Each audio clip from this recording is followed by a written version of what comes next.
The history of American warfare is often framed as a noble quest for freedom. But beneath the surface lies a more complex narrative of power, influence, and global control. For over 200 years, the United States has engaged in conflicts across nearly every continent, moving from a young nation struggling for survival to the world's dominant superpower. While early conflicts like the War of 1812 proved America could stand against empires like Britain, the 19th century shifted the focus toward expansion. Under the doctrine of manifest destiny, the nation pushed westward, engaging in brutal conflicts with Native Americans and the Mexican-American War.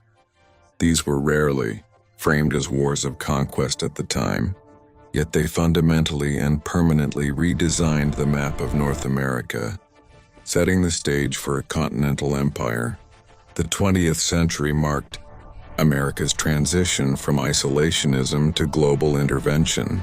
Although the U.S. entered World War I late, its massive economic engine and fresh troops dictated the war's conclusion, positioning the country as a global financial leader. However, the true turning point was World War II.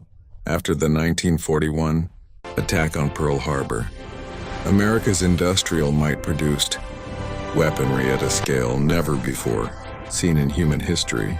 By 1945, the deployment of atomic bombs on Hiroshima and Nagasaki signaled the end of the war and the birth of a new era. The world emerged from the rubble to find the United States standing as an undisputed global superpower, ready to face a new ideological rival, the Soviet Union.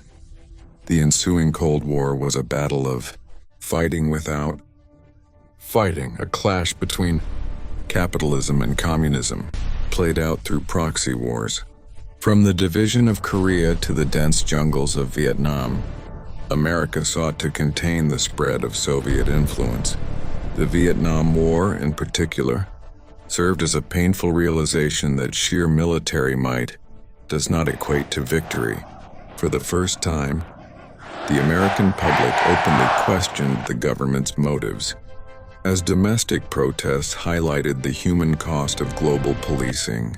Following the collapse of the Soviet Union, the U.S. became the world's lone superpower, but the peace was short-lived. The dawn of the 21st century brought the War on Terror following the September 11 attacks. This era saw the invasion of Afghanistan and the 2003 Iraq War, a conflict justified by the search for weapons of mass destruction that were never found. These decades-long engagements cost trillions of dollars and countless lives, sparking a global debate. Were these wars truly about security, or were they about maintaining geopolitical dominance? Today, with military bases scattered across the globe, the untold reality remains that wars are fought as much in diplomatic rooms and economic systems as they are on the battlefield. Ultimately, understanding this, history forces us to ask whether nations go to war for the sake of freedom or for the pursuit of survival and power.